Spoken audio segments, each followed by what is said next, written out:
I'm 37 male, married to Kate, 35 female for 2 years. Kate is a professor at City College, and I'm into marketing. We met at a common friend's party and befriended each other. We got connected on social media, but nothing happened between us for a long time. She was dating someone at that time, and even I was in an on-off relationship. Some 4 years ago, it was on her birthday that I wished her on Facebook. It was well past midnight. That chat went on for the whole night, and we ended up meeting the next day for coffee. She had no plans for her birthday, so I took her out for dinner and a long drive. It started from there, and fast forward to 2 years back, we got married. In fact, it was only last month that we celebrated our 2nd anniversary. Our life was running smoothly until a few weeks ago, when my friend told me he had seen Kate with a man who looked quite young, in his 20s. I asked him what a big deal about it.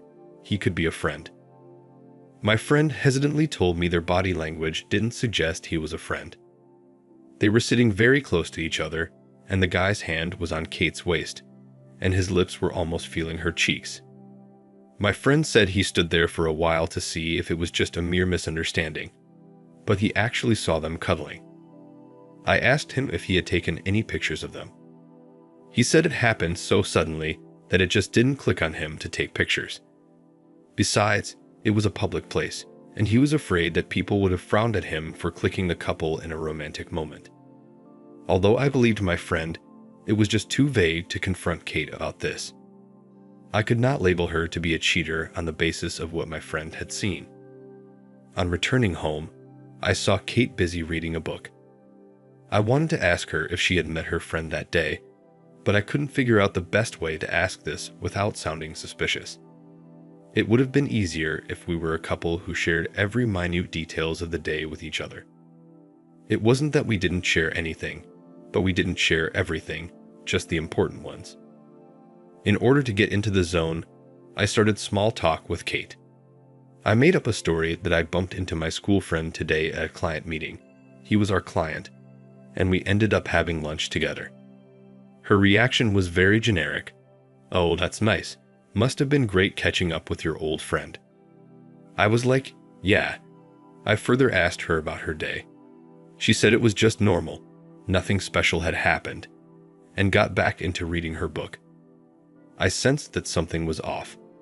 If that guy was her friend or colleague, she would have told me about having lunch with him. He was indeed not her friend. From that day onward, my mind got alert, and I started noticing Kate very closely. I noticed her for a few days, but found nothing suspicious in her behavior. However, I just couldn't let it go, so I made my next move, checking her phone.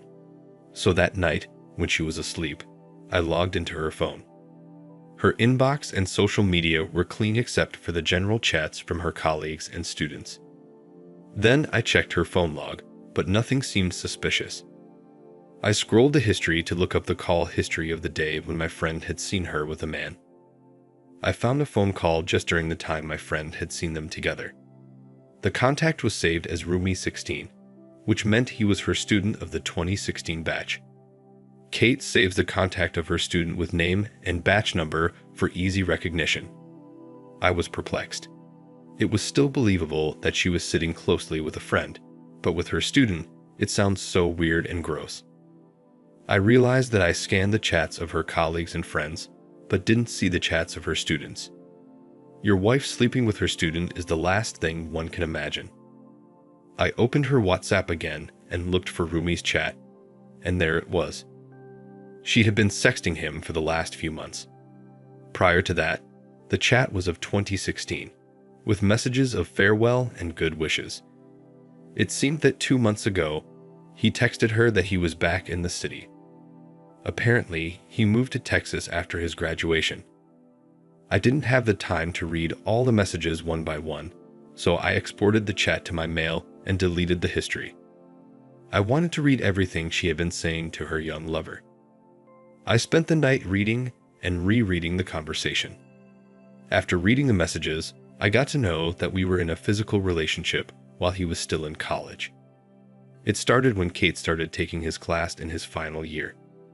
Rumi realized that Kate was having a soft corner for him, and hence, he started softly flirting with her. Kate ignored it initially, but indulged and confessed to him that she felt an unresisted desire to feel his body. That's how their physical relationship started. However, towards the end of college, he fell in love with a girl, apparently the daughter of a rich businessman in Texas, and decided to move to Texas with his girlfriend after graduation. Kate got disheartened to know, and to cheer her up, Rumi did her multiple times during his last few months of stay in college. When I was reading the text on her phone, I read only until the farewell wishes and didn't scroll up further. But I'm glad I exported all the chat, which helped me understand the full story. I'm sure Kate wouldn't have revealed all these in detail. You know the fun part, Kate was dating someone else during that period. This means that she has always been a cheater. Kate and Rumi had been no contact since he moved out, just normal wishes on birthdays and Christmas. Some 3 months back, Rumi texted her that he had shifted back to the city with his wife. His rich girlfriend from Texas was now his wife, and now he is taking care of his father-in-law's business in the city. Rumi initiated the conversation with Kate by saying he missed her body and wanted to taste her again. Kate's initial response to his advances showed that she resisted, but eventually she gave in and slept with him a few times. Scanning the messages, it looked like it was 4 to 5 times. By the time I finished reading the chats, it was already dawn. I had work the next day, so I tried to get some sleep. By the time I woke up, she had already left for college. I also made my breakfast and went to the office. When I returned from the office, Kate wasn't at home. Usually, she comes back from the college by 5 p.m., but it was 7 p.m. and she had still not arrived. She usually used to hang out with her friends and colleagues after college, and it never bothered me. This time, it was different. I wanted her to be home so that we could have the confrontation and get done with it. I had all the evidence, so there was no point beating around the bush. The revelation was suffocating me, and I wanted it to be over as soon as possible. As the time passed, I got restless. I called her and asked her to come home. She asked me if everything was fine because I had never done this before. Within 30 minutes, she was home. When she entered the house, I was sitting on the front porch. She understood that the matter was serious because I was neither with my phone nor iPad, just sitting idle. She rushed towards me and asked me what was wrong. I told her, "Sorry I disturbed your meeting with Rumi. That's his name, right?" She gave a cold look at me and asked what I meant. I said there was no need to play hide and seek anymore. She said I was accusing her baselessly. I showed her the chat exports, and she froze. She stood silent for a moment and then accused me of breaching her privacy. Really? I sneaked into her phone, and that was a privacy breach, and she sneaking into other men's pants is no crime. Wow. I asked her if her last breakup was also due to this Rumi guy. She snapped at me that it was not my business, but I kept repeating myself like a psychopath, and she confessed that her last boyfriend had also broken up when he got to know that she was sleeping with her student. I laughed and asked how she could be so foolish to destroy her relationship for a man who had sorted out all his aspects of his life and was leading it peacefully. She fought back, saying he was really addictive. What? Is his blood filled with cocaine? I told her that she had to leave the house because we were living in my house. She looked unremorseful and said that there was no reason to be overly dramatic. It was just physical, and no emotions were involved. She asked me to reconsider the decision as I was being impulsive. I said so be it and asked her to leave. She stamped her foot and went inside, shouting that I would regret my decision and come back running to her in 2 days, pleading with her to come back home. Haha, really? She was effing delusional. Pleading her for reconciliation would be the last thing I'd do in my life. She packed her stuff while I sat on the front porch. While leaving, she didn't even look at me and went out straight. I told her that I would be sending the divorce papers soon, and that if she had the same level of self-respect as that day, she should sign it uncontested. She didn't say anything and left. She was behaving as if it were my crime, and I made the mistake of checking her phone and uncovering her cheating. While leaving the house, she gave me an evil vibe that she was not going to let it go easily. If she had been civil, I would have let it go, but the way she showed her tantrums, I badly wanted to destroy her ego. I searched for this roomie on social media before he would block me. I scavenged his wife's profile and sent her a request as her account was private. Meanwhile, I hired a lawyer. Rumi's wife didn't accept my request even after 2 days, so I didn't wait for her further. I sent her a few sections of the sex chats between Rumi and Kate, and she replied to me within an hour, asking about me for more details. I told her that I was Kate's husband with whom Rumi had been sleeping with. I also sent the section of the chat where Rumi was talking about her and her rich dad's business. She asked me if I could send her the whole conversation. I actually wanted to meet her and reveal everything, but didn't make the move because it would have looked creepy. I asked her for her email and sent it to her. She asked me how did I discover the truth, and I told her everything in detail. I told her to read the messages carefully, and she would get all the clarity. After a couple of hours, she responded, asking if I had confronted this Kate. I said yes. She said that she would involve her father to deal with Rumi and went offline. I wanted to check the status with her, but she has been offline since that conversation. It's been 3 days since then. Hence, I'm scared for that woman if she is safe. Rumi is using her for her father's money. I'm afraid he had harmed her after she got to know the truth. I'm trying to reach out to her through all of their social media and emails, but no luck. Hopefully, she is fine. Meanwhile, my lawyer is working on getting divorce papers ready. I'll make an update when the situation escalates. Now for the first update. Thanks for the affirmation. I really thought I was making an impulsive decision, but I did it anyway. I felt so positive when everyone patted me on my post and sent me kudos, saying I made a brave move. Thank you all. Okay, so I have some updates. Remember I said Rumi's wife was not responding. She disappeared for a good week. When I finally got a response, I was not relieved, but suspicious if it was she or if it was Rumi from her phone, so I asked her for a call. She saw my messages where I was showing my concern about her safety. She called me immediately, and then I was relieved. She told me that as soon as she completed reading the messages, she took the first flight to Texas. She was alone in the city and didn't want to deal with Rumi alone, who sounded so shady on the chat, so she involved her parents. She had switched off her phone for a week at her lawyer's suggestion because Rumi was trying all means to contact her. Her parents were afraid that if he got to talk to her, he might be able to convince her by giving some crappy reasons. She said she was not dumb to fall for his words, yet she followed her lawyer's advice. Did you know what Rumi's father-in-law did to him? It's classic. They didn't confront him regarding the cheating. Instead, they said that they had identified some accounting issues in the office handled by Rumi, and until it was over, he should stay away from his wife. Rumi was not able to place his fingers on the sudden suspicion of his in-laws. His father-in-law thought that a cheating case in court would not have done a lot of damage to Rumi because the court doesn't punish you for infidelity.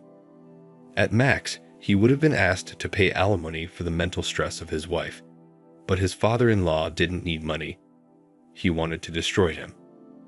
A few days after this, do you know who reached out to me? Rumi. His exact words were, "Dude, your wife is effing delusional. She's making up stories and insisting I marry her. Doesn't she know I'm 10 years younger than her? Yeah, we had sex, but I can't marry everyone I sleep with." What happened was, when Rumi told Kate about his issues with his in-laws, Kate said that it was I who had leaked the chats to his wife. But Rumi said that no one was talking about the affair, they were concerned about the accounting issue in the company. Rumi thought Kate was using the opportunity to convince him to marry her. I was actually laughing at his messages. He is no less delusional than Kate.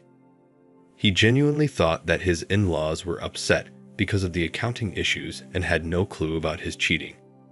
At least a month after D-Day, the divorce paper was ready. I called Kate's mother and asked if she was staying with her. She was shocked at my question because Kate was not with her. She asked me if everything was fine.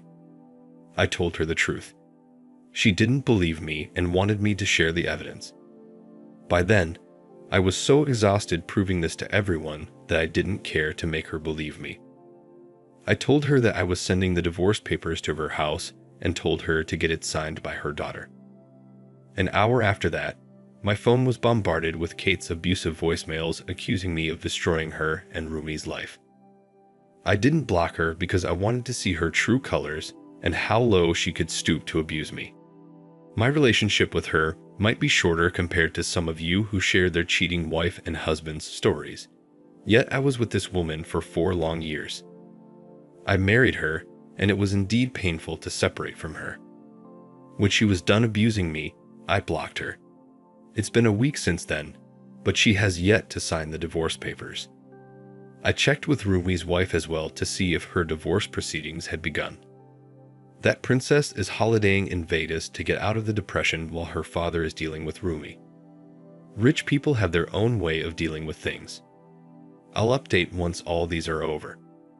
Right now, I just want to stay away from Kate's thoughts as much as I can and move on with my life. Now for the final update. My divorce is finally settled. Yes, thank you. There was one common comment in my last update that they see me dating Rumi's ex-wife because of the way I showed my concern. No guys, I'm in no mood to get into this mess. Besides, she is not my type. I cannot imagine or afford a luxurious trip after every misery in my life, and neither do I intend on leeching on her father's money, especially after knowing how they have dealt with Rumi. Rumi's father-in-law accused Rumi of embezzling the company's funds, and he somehow proved this in court. I don't know if Rumi actually siphoned money from his father-in-law's company or if he was just framed. Rumi's wife didn't know the details of how her father was able to prove this. I told you she is a rich princess who doesn't know the price of the vegetables. They used his fraud as a basis for separating his daughter from Rumi. His wife did whatever she was told by her father. Rumi was fined a hefty amount and had 3 months to pay the amount. In case he defaults, he would be charged criminally. The amount is huge, and she is sure that Rumi would not be able to pay that huge amount of money, and he might ultimately land up in jail. Besides, it has cost him huge reputational damage which mere cheating wouldn't have done. Rumi's father-in-law is indeed a badass man. As far as my case is concerned, Kate played a lot of tricks before signing the papers. She wanted my house as the alimony. She used to be at the forefront of talking about feminism, and when she actually had to show her morals, she stooped so low to rip me off of my house. I don't know if this was feminism, according to her. She was the one who cheated on me, and yet she needed to be compensated. What kind of logic is this? But thank God I had a competent lawyer who fought through this and secured my house from her claws. And thank God I had the evidence of her infidelity. I have read so many stories of victims who had been cheated upon, plus ripped off from their property and houses. I wanted a clean divorce, but she made it complicated, so I also played along. She told her colleagues that she was divorcing me because I was cheating on her, and hence, she wanted the house as the alimony as compensation. Plus, she got all the sympathy from her friends and colleagues, so I did what I should have done much earlier. I sent her explicit chats with Rumi to a few of her colleagues, and you know how people are hungry for gossip at the workplace. The chats got circulated amongst all the faculties, and Kate became the gossip subject in the teacher's room. Kate called me from a landline and abused me badly for leaking her chats. This time, I gave it back to her. I told her to sign the papers or else I would leak them to her friends as well as to her college students, and it might become the next viral thing in the city. My voice was cold and stern, and she knew I could do it. I never thought of playing this dirty, but she forced me to.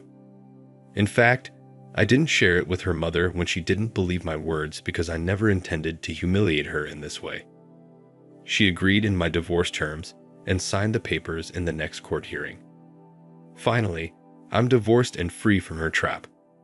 My friends are insisting that I start dating again, but I want to wait for some time before jumping on this bandwagon.